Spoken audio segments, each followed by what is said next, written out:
Paper 7. Relation of the Eternal Sun to the Universe. The original Sun is ever concerned with the execution of the spiritual aspects of the Father's eternal purpose, as it progressively unfolds in the phenomena of the evolving universes with their manifold groups of living beings. We do not fully comprehend this eternal plan, but the Paradise Sun undoubtedly does. The Sun is like the Father in that he seeks to bestow everything possible of himself upon his coordinate sons and upon their subordinate sons. And the Sun shares the Father's self-distributive nature in the unstinted bestowal of himself upon the infinite Spirit, their conjoint executive. As the upholder of spirit realities, the second source and center is the eternal counterpoise of the Isle of Paradise, which so magnificently upholds all things material. Thus is the first source and center forever revealed in the material beauty of the exquisite patterns of the central isle and in the spiritual values of the supernal personality of the eternal Sun. The eternal Sun is the actual upholder of the vast creation of spirit realities and spiritual beings. The spirit world is the habit, the personal conduct of the Sun, and the impersonal realities of spirit nature are always responsive to the will and purpose of the perfect personality of the absolute Sun. The Sun is not, however, personally responsible for the conduct of all spirit personalities. The will of the personal creature is relatively free and hence determines the actions of such volitional beings. Therefore, the free will spirit world is not always truly representative of the character of the eternal Sun, even as nature on Urantia is not truly revelatory of the perfection and immutability of paradise and deity. But no matter what may characterize the free will action of man or angel, the Sun's eternal grasp of the universal gravity control of all spirit realities continues as absolute. The Spirit Gravity Circuit. Everything taught concerning the immanence of God, his omnipresence, omnipotence, and omniscience, is equally true of the Sun in the spiritual domains.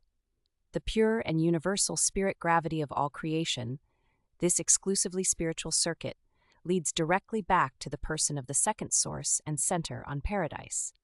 He presides over the control and operation of that ever-present and unerring spiritual grasp of all true spirit values. Thus does the eternal Sun exercise absolute spiritual sovereignty.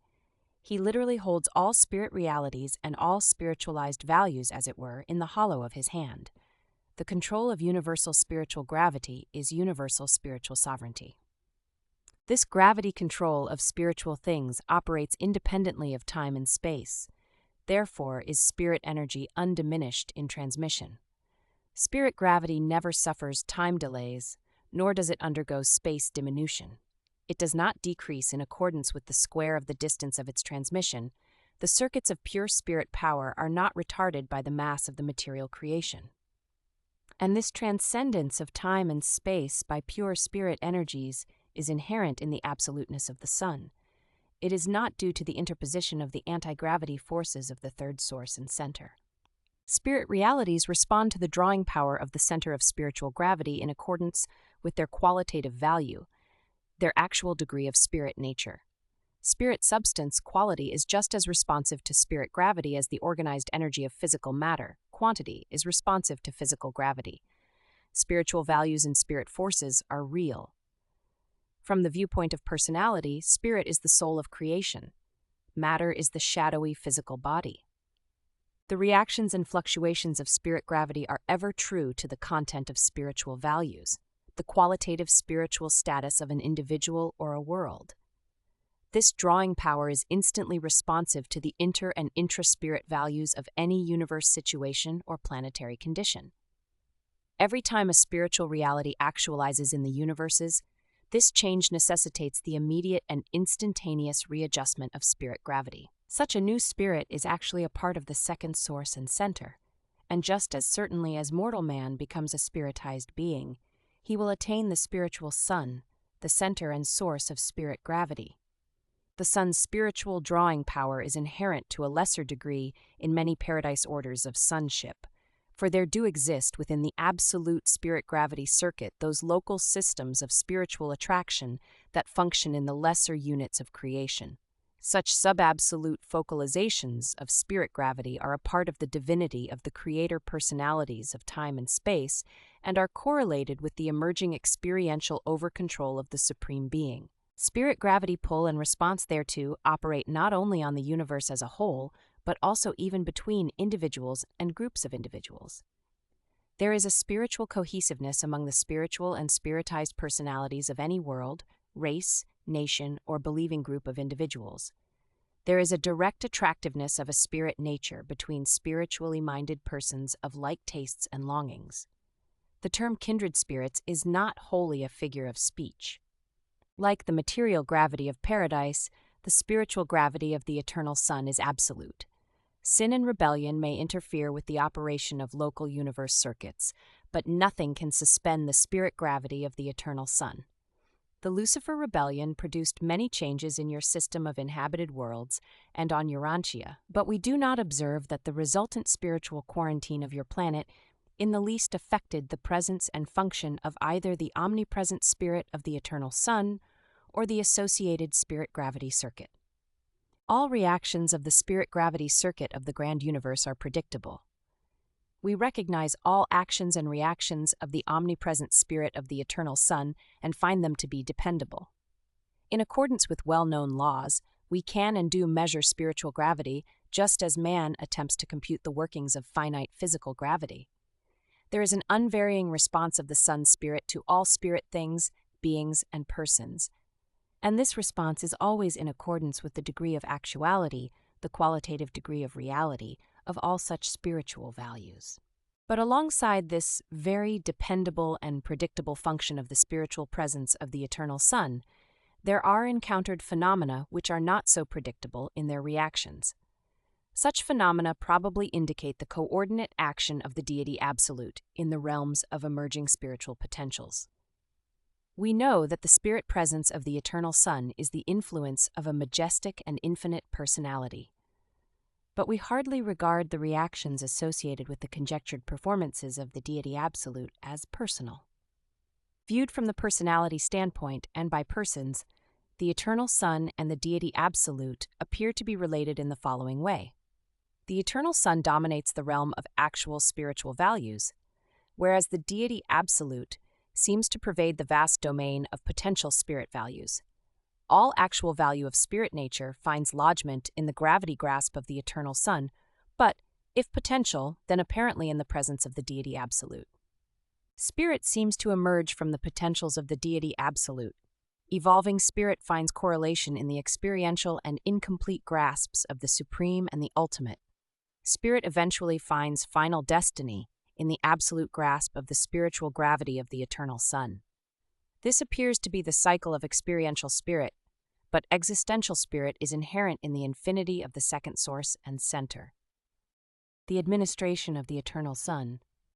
On Paradise, the presence and personal activity of the original sun is profound, absolute in the spiritual sense. As we pass outward from Paradise through Havona and into the realms of the seven super-universes, we detect less and less of the personal activity of the eternal sun.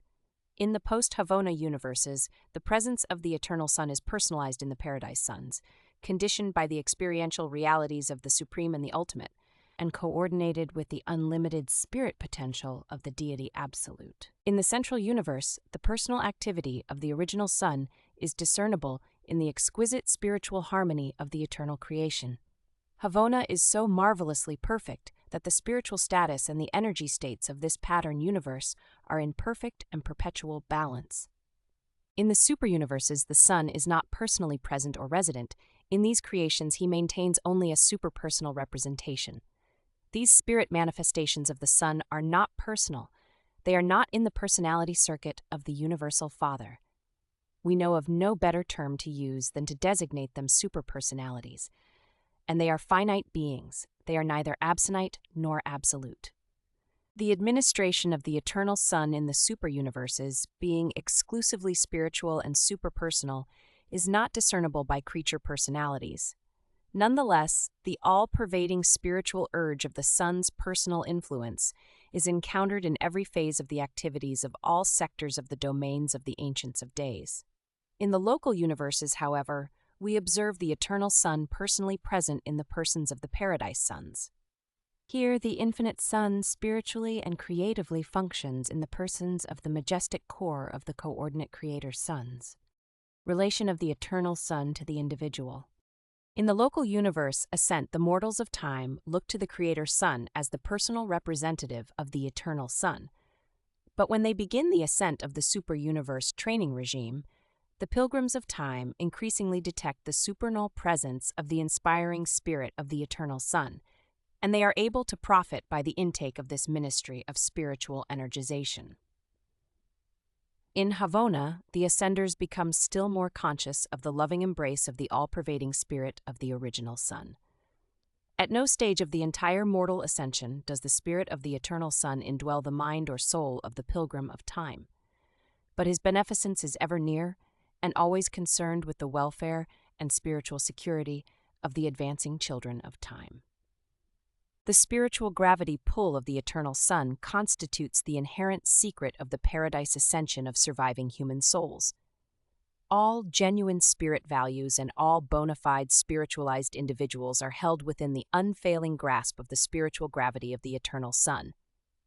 The mortal mind, for example, initiates its career as a material mechanism and is eventually mustered into the core of the finality as a well-nigh perfected spirit existence, becoming progressively less subject to material gravity and correspondingly more responsive to the inward pulling urge of spirit gravity during this entire experience. The spirit gravity circuit literally pulls the soul of man paradiseward.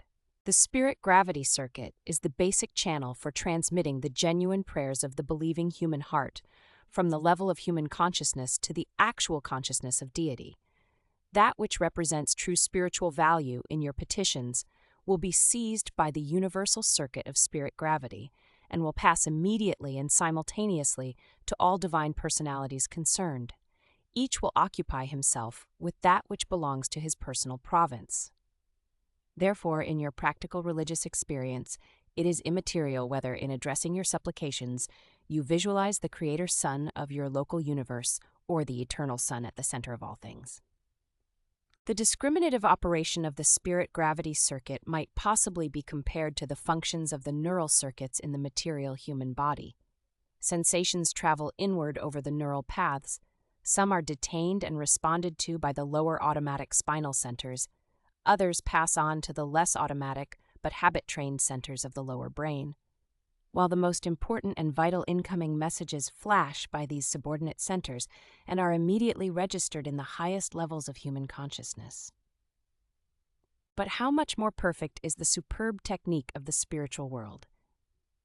If anything originates in your consciousness that is fraught with supreme spiritual value, when once you give it expression, no power in the universe can prevent its flashing directly to the absolute spirit personality of all creation.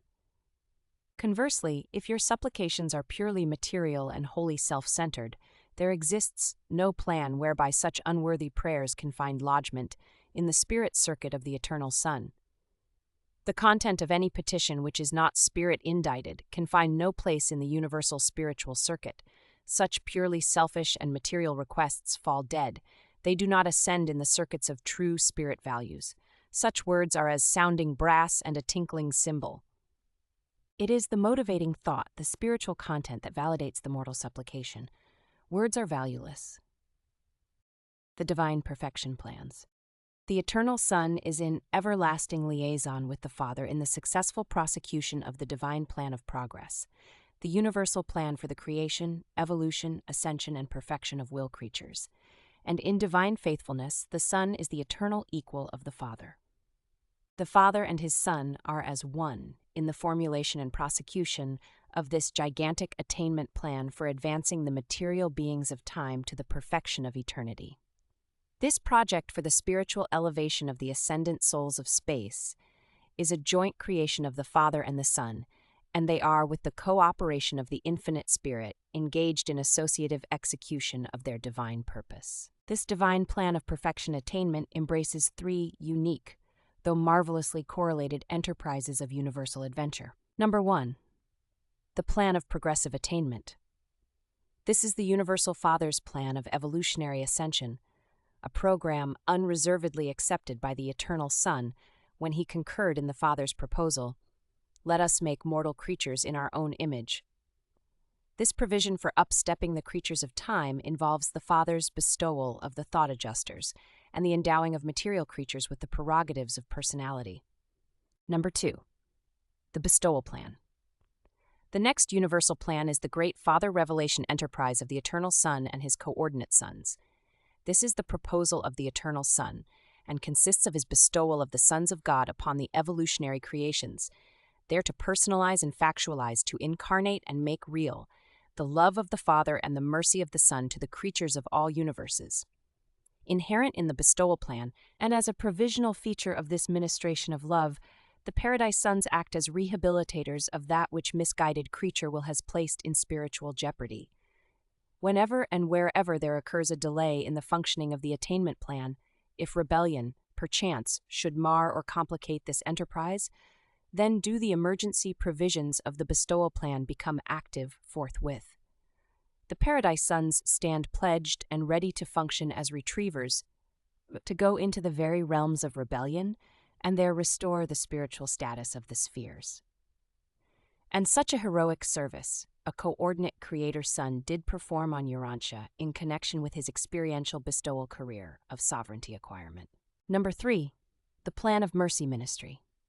When the attainment plan and the bestowal plan had been formulated and proclaimed alone and of himself, the Infinite Spirit projected and put in operation the tremendous and universal enterprise of mercy ministry. This is the service so essential to the practical and effective operation of both the attainment and the bestowal undertakings, and the spiritual personalities of the third source and center all partake of the spirit of mercy ministry, which is so much a part of the nature of the third person of deity. Not only in creation, but also in administration, the Infinite Spirit functions truly and literally as the conjoint executive of the Father and the Son. The Eternal Son is the personal trustee, the divine custodian of the Father's universal plan of creature ascension. Having promulgated the universal mandate, "Be you perfect, even as I am perfect," the Father entrusted the execution of this tremendous undertaking to the Eternal Son, and the Eternal Son shares the fostering of this supernal enterprise with his divine coordinate, the Infinite Spirit. Thus do the deities effectively cooperate in the work of creation, control, evolution, revelation, and ministration, and if required, in restoration and rehabilitation. The Spirit of Bestowal. The Eternal Son without reservation joined with the Universal Father in broadcasting that tremendous injunction to all creation. Be you perfect, even as your Father in Havona is perfect. And ever since, that invitation command has motivated all the survival plans and the bestowal projects of the Eternal Son and his vast family of coordinate and associated sons. And in these very bestowals, the sons of God have become, to all evolutionary creatures, the way, the truth, and the life. The Eternal Son cannot contact directly with human beings, as does the Father through the gift of the pre-personal thought adjusters. But the Eternal Son does draw near to created personalities by a series of downstepping gradations of divine sonship until he is enabled to stand in man's presence, and at times as man himself. The purely personal nature of the Eternal Son is incapable of fragmentation. The Eternal Son ministers as a spiritual influence, or as a person, never otherwise. The Son finds it impossible to become a part of creature experience in the sense that the Father Adjuster participates therein, but the Eternal Son compensates this limitation by the technique of bestowal. What the experience of fragmented entities means to the Universal Father, the incarnation experiences of the Paradise Sons mean to the Eternal Son. The Eternal Son comes not to mortal man as the divine will, the thought adjuster indwelling the human mind, but the Eternal Son did come to mortal man on Urantia when the divine personality of his son, Michael of Nebadon, incarnated in the human nature of Jesus of Nazareth. To share the experience of created personalities, the Paradise Sons of God must assume the very natures of such creatures and incarnate their divine personalities as the actual creatures themselves. Incarnation, the secret of Sonarrington, is the technique of the Son's escape from the otherwise all-encompassing fetters of personality absolutism. Long ago, the Eternal Son bestowed himself upon each of the circuits of the central creation for the enlightenment and advancement of all the inhabitants and pilgrims of Havona, including the ascending pilgrims of time. On none of these 7 bestowals did he function as either an ascender or a Havoner. He existed as himself. His experience was unique. It was not with or as a human or other pilgrim, but in some way associative in the superpersonal sense. Neither did he pass through the rest that intervenes between the inner Havona circuit and the shores of paradise. It is not possible for him, an absolute being, to suspend consciousness of personality, for in him center all lines of spiritual gravity. And during the times of these bestowals, the central paradise lodgment of spiritual luminosity was undimmed, and the sun's grasp of universal spirit gravity was undiminished. The bestowals of the eternal sun in Havona are not within the scope of human imagination. They were transcendental. He added to the experience of all Havona then and subsequently, but we do not know whether he added to the supposed experiential capacity of his existential nature. That would fall within the bestowal mystery of the paradise suns. We do, however, believe that whatever the eternal sun acquired on these bestowal missions, he has ever since retained, but we do not know what it is. Whatever our difficulty in comprehending the bestowals of the second person of deity, we do comprehend the Havona bestowal of a son of the eternal sun, who literally passed through the circuits of the central universe and actually shared those experiences which constitute an ascender's preparation for deity attainment. This was the original Michael, the firstborn creator son, and he passed through the life experiences of the ascending pilgrims from circuit to circuit, personally journeying a stage of each circle with them in the days of Grand Fanda, the first of all mortals to attain Havona. Whatever else this original Michael revealed, he made the transcendent bestowal of the original mother-sun real to the creatures of Havona, so real that forevermore each pilgrim of time who labors in the adventure of making the Havona circuits is cheered and strengthened by the certain knowledge that the eternal Son of God 7 times abdicated the power and glory of paradise to participate in the experiences of the time-space pilgrims on the 7 circuits of progressive Havona attainment. The eternal Son is the exemplary inspiration for all the sons of God in their ministrations of bestowal throughout the universes of time and space. The coordinate creator sons and the associate magisterial sons, together with other unrevealed orders of sonship, all partake of this wonderful willingness to bestow themselves upon the varied orders of creature life and as the creatures themselves. Therefore, in spirit, and because of kinship of nature, as well as fact of origin, it becomes true that in the bestowal of each Son of God upon the worlds of space, in and through and by these bestowals, the eternal Son has bestowed himself upon the intelligent will creatures of the universes. In spirit and nature, if not in all attributes, each paradise Son is a divinely perfect portraiture of the original Son. It is literally true, whosoever has seen a paradise Son has seen the eternal Son of God. The paradise sons of God. The lack of a knowledge of the multiple sons of God is a source of great confusion on Urantia, and this ignorance persists in the face of such statements as the record of a conclave of these divine personalities. When the sons of God proclaimed joy and all of the morning stars sang together. Every millennium of sector standard time, the various orders of the divine sons foregather for their periodic conclaves. The eternal Son is the personal source of the adorable attributes of mercy and service which so abundantly characterize all orders of the descending sons of God as they function throughout creation. All the divine nature, if not all the infinity of attributes, the eternal Son unfailingly transmits to the paradise sons who go out from the eternal isle to reveal his divine character to the universe of universes. The original and eternal Son is the offspring person of the first, completed and infinite thought of the Universal Father. Every time the Universal Father and the Eternal Son jointly project a new, original, identical, unique, and absolute personal thought, that very instant this creative idea is perfectly and finally personalized in the being and personality of a new and original Creator Son. In spirit nature, divine wisdom, and coordinate creative power, these Creator Sons are potentially equal with God the Father and God the Son. The Creator Sons go out from paradise into the universes of time, and with the cooperation of the controlling and creative agencies of the third source and center, complete the organization of the local universes of progressive evolution. These sons are not attached to, nor are they concerned with, the central and universal controls of matter, mind, and spirit. Hence, are they limited in their creative acts by the pre-existence, priority, and primacy of the first source and center and his coordinate absolutes. These sons are able to administer only that which they bring into existence. Absolute administration is inherent in priority of existence and is inseparable from eternity of presence. The Father remains primal in the universes. Much as the Creator's sons are personalized by the Father and the Son, so are the magisterial sons personalized by the Son and the Spirit.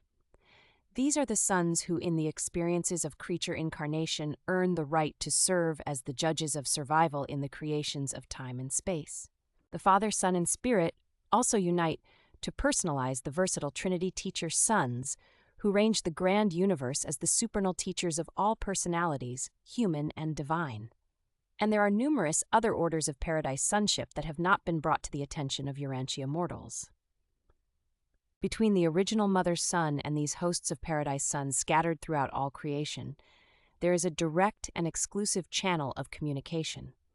A channel whose function is inherent in the quality of spiritual kinship, which unites them in bonds of near absolute spiritual association.